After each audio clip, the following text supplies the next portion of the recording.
Oops. Good afternoon.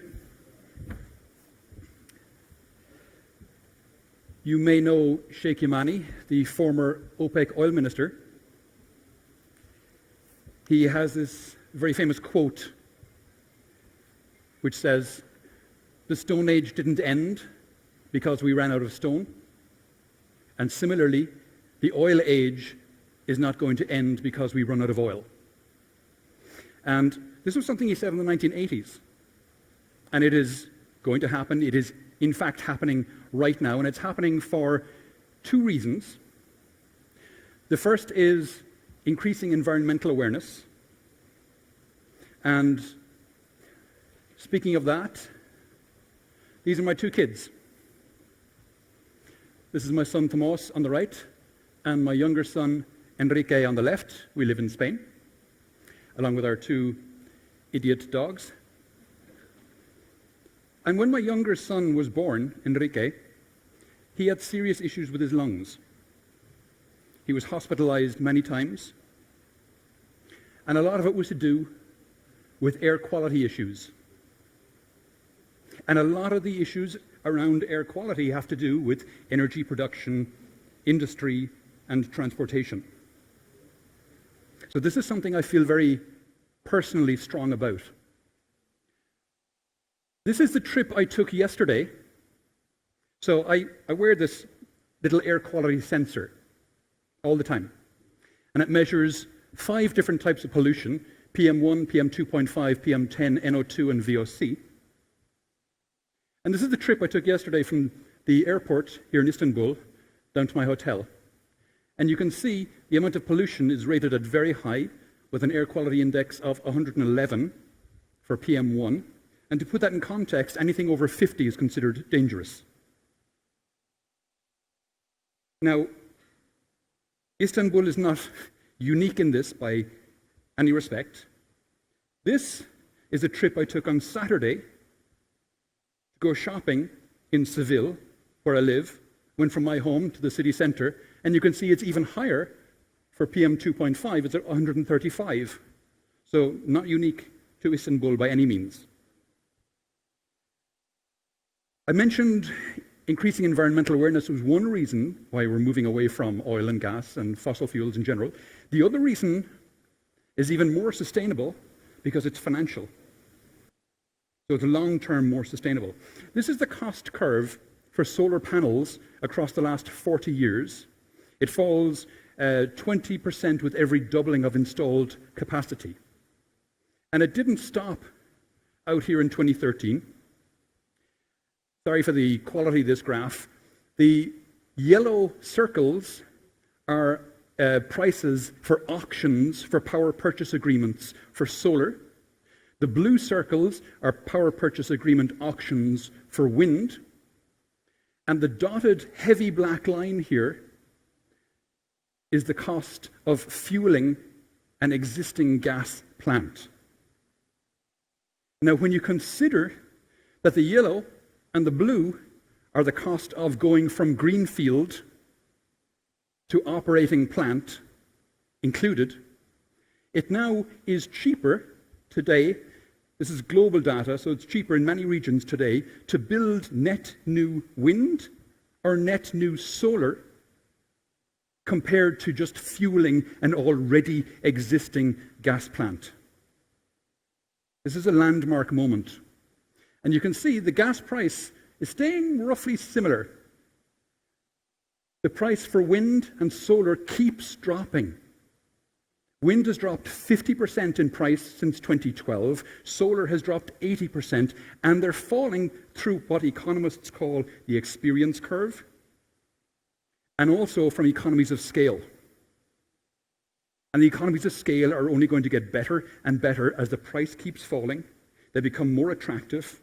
More is rolled out, economies of scale keep gathering. So these prices here are going to keep going down and down and down. The gas is going to stay roughly the same. So in 5 to 10 years' time, there's going to be an enormous gap in price between wind and solar versus gas. Anyone who is thinking of investment in gas today should be concerned that those investments might be stranded assets in 5 to 10 years' time. We're seeing lots of headlines like this. In Europe, now, in many parts of Europe, a combination of solar plus battery storage together are now competitive with electricity spot prices in many places. And as the cost of batteries falls and as the cost of solar falls, it becomes more and more competitive. We're seeing things like this. Qatar is building out an 800 megawatt solar plant because it wants the World Cup to be carbon neutral. Seeing things like this. Africa, this is a report from the International Energy Agency. And they're saying Africa, because it's a developing country, is going to leapfrog fossil fuels and it will industrialize based entirely on renewables. Now remember, this is the International Energy Agency, who are historically have been notoriously conservative when it comes to predictions around renewables. And now they're saying Africa are going to leapfrog and go straight to renewables. In Australia, they're financing the build-out of a 10 gigawatt solar farm in the Northern Territories of Australia. 10 gigawatts. It's 10 nuclear power plants worth of solar. They're going to draw a cable right from there to power Darwin, the city of Darwin. They're also going to draw a 3,500 kilometre high voltage DC cable north to power Singapore. And if you think 10 gigawatts is big, just last week, India put out for tender for two 25 gigawatt renewable parks. 25 gigawatt, 2 of them in India. We're seeing interesting stories like this in New South Wales. There is a scheme there where people who live in social housing get a grant from the government to help them pay their energy bills. The grant is around 300 Australian dollars a year. The government are now taking away that grant. And instead they're putting solar panels on the roofs. So the householders are now saving $600 a year in their energy bills and at the same time contributing clean energy to the grid. And in Vienna, the local energy company there are building what they call community solar parks. This is a beautiful scheme where they build the solar plant and then they sell the panels to the citizens of Vienna. And the citizens of Vienna buy them at 950 euros per solar panel, because what the utility company says is, if you pay 950 for this solar panel, you will earn X amount over the next 20 years. If you put it into a high-interest savings account, you would only earn this much. So these solar parks have been selling out in less than 24 hours. So it's a great way for Vienna to get their solar parks subsidized by the local citizens and get people to buy into it. It's not just solar, wind as well. This big solar park, unsubsidized in Saudi Arabia, is at 1.99 cents per kilowatt hour. 1.99 is unbelievable, and these costs keep going down. We heard this morning somebody talking about the capacity factor of wind. In fact, offshore wind farms have a typical capacity factor now approaching 65%. And that's higher than coal or gas. Coal or gas have capacity factors of around 54 to 56%, because in markets, they drop out of the market as the price drops, whereas the renewables stay in the market because they have no fuel costs, so they're price takers. So they stay in all the time. So they've got a higher capacity factor now. And we see this one. This is the Dogger Bank wind farm, which is being developed off the UK coast. It's a 3.6 gigawatt wind farm, 300 turbines. Somebody mentioned this morning that the largest turbines today are 5 megawatts. They're not. These ones use the Haliade X turbines from GE. They're 12 megawatts each. So you need 300 of those to get 3.6 gigawatts. It's going to take 2 years to build this plant. 2 years to build a 3.6 gigawatt plant. It's amazing. And this, again, the International Energy Agency released this report saying that renewables are going to double in the next 5 years. No, they're going to increase by 50%, so 1.5 time increase in the next 5 years. This was astounding. This is again from the International Energy Agency's report. I pulled out this particular screenshot because just this one page under this year report came out a few weeks ago. They said that offshore wind, just offshore wind, will be capable of 420,000 terawatt hours, which is 18 times our current electricity demand globally. Just offshore wind. And again, this is the International Energy Agency, notoriously conservative. If we look at the time to develop these plants, it takes typically 0 to 2 years to develop renewables.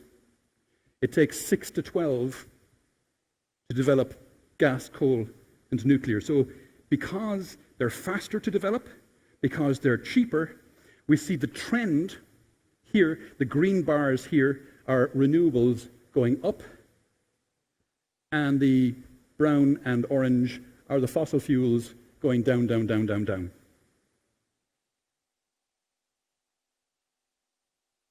Repsol, the international oil company, announced in December that they're going 100% zero carbon by 2050.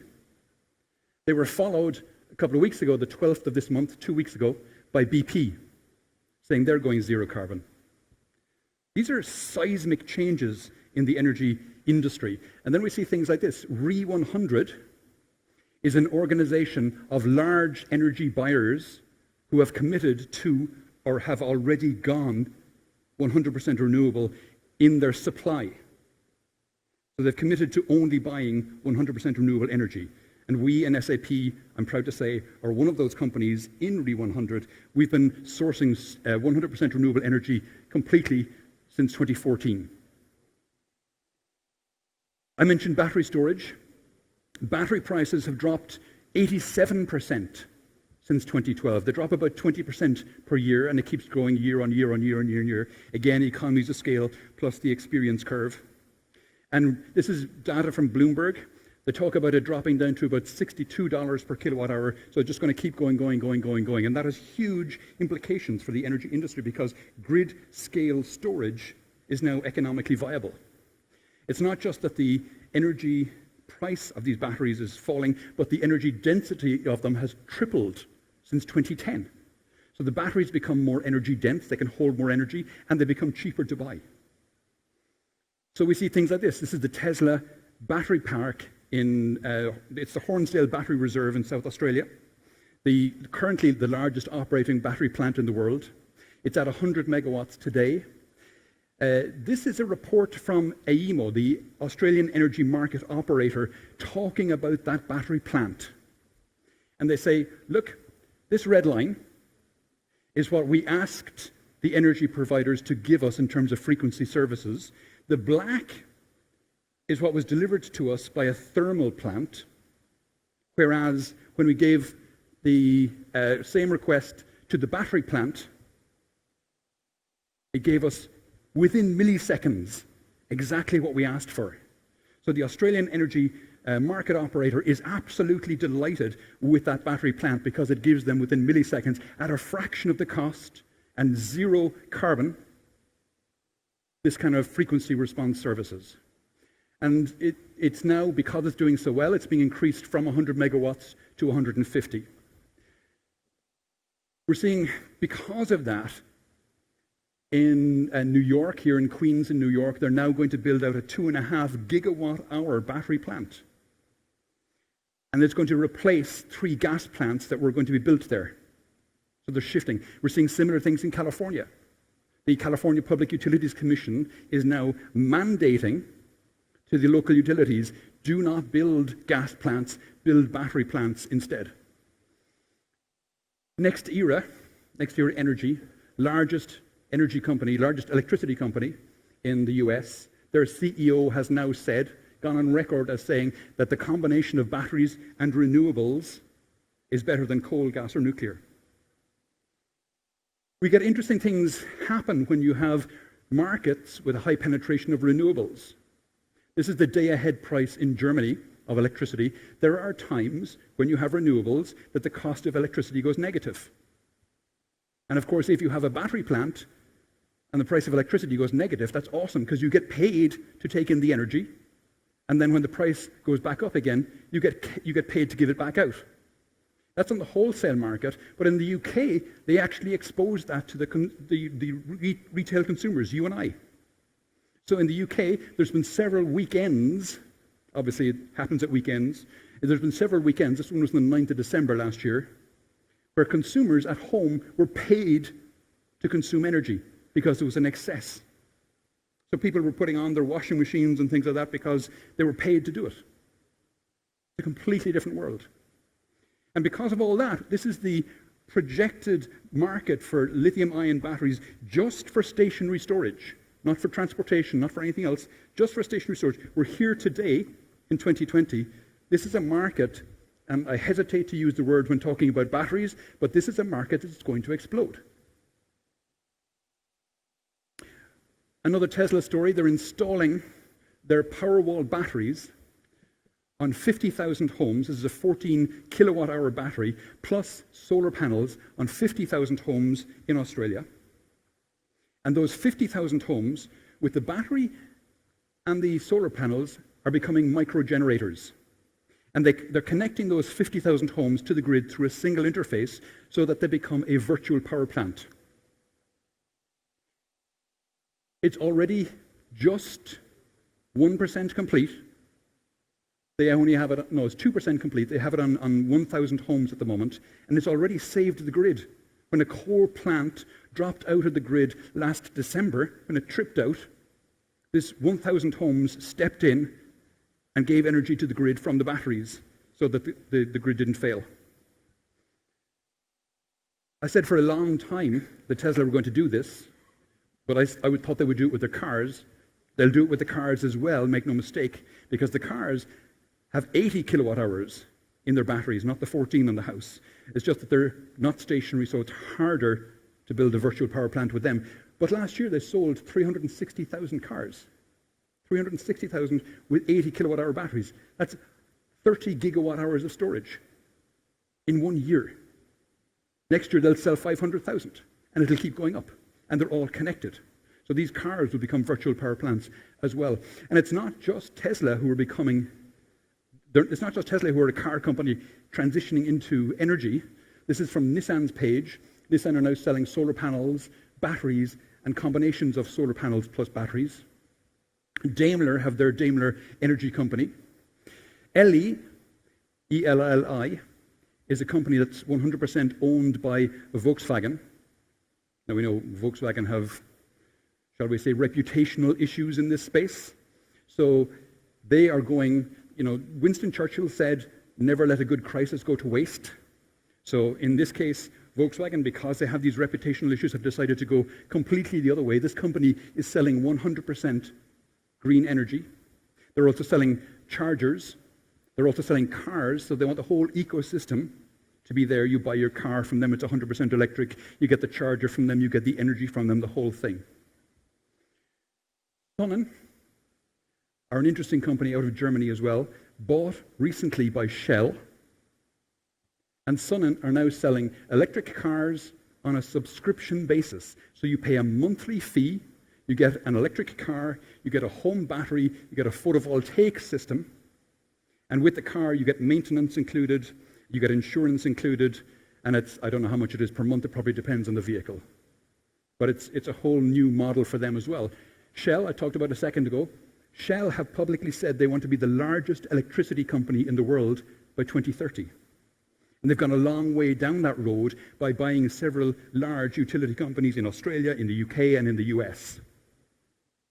They've realized they need to transition from selling molecules to selling electrons. Utility companies in general are going to have to go to kind of an all-you-can-eat model because the cost of generation is cratering. So they'll sell electricity on the basis of you pay, I don't know, I'm not sure what the equivalent would be in lira, but let's say in euros, 50 euro a month for as much electricity as you can consume. And then you pay extra for any services that they'll layer on top of that. And what kind of services? Well, this is a picture of my dad. I took this picture on his 80th birthday. At the time, he was living in Cork in Ireland, alone. My mother died in 2007. My only sibling, my sister, lives in Dallas in Texas. I live in the south of Spain, which is closer. If his electricity company had said to me, Tom, if you give us 15 euros a month or 10 euros a month or whatever it is, we'll send you an alert if his lights do not go off at 11 o'clock at night, or if his lights don't come on at 8 o'clock in the morning, I would have paid that in a heartbeat. And he's one of a large demographic and an increasing demographic of seniors who have younger relatives interested in their well-being. But that's just one case. There's the whole smart home thing that utilities can get into as well. There's all this stuff about charging cars, smart charging of cars, managing all that for people. There's lots of different services utility companies can add on. And speaking of charging cars and electric vehicles, because cars are increasingly going electric, we're going to see, if the car fleet in America, for example, goes electric, we'll see an increase of 774 terawatt hours of demand just in North America. Globally, we're looking at a 300x increase in demand for electricity. So this is an awesome time to be an electric utility company. Your demand is just going to zoom up. And if we look at the EV sales for the last number of years, they're just going up. This is the bottom of an S-curve. Again, it's around economics. The prices of the batteries are coming down and will continue to come down. So these electric vehicles are getting cheaper and cheaper. The range is increasing because the energy density is increasing. These cars, increasingly, and buses, because that'll happen even faster. As buses transition to electric, they will become virtual power plants. If you think of school buses, they're ideal because they operate twice a day. And they're often not operating when the grid is at its highest demand. Last thoughts. This is an awesome time in energy. It's a time of change, sure, but it's a time of massive opportunity. And we, as a species, we tend to be quite pessimistic. Because, when we lived in the savannas in Africa, we had to prioritize bad news, and as a result, that's what the media gives us all the time. That's what's reported. There's a saying in the media, if it bleeds, it leads. But actually, if we look at the global data, these are the indicators for quality of life. This is UN data. Extreme poverty, basic education, literacy, child mortality, vaccination, democracy, all these indicators are going the right direction. We have never, ever, ever, in the history of mankind, had it as good as we have it today. And we'll never, ever, ever have it this bad again. Thank you.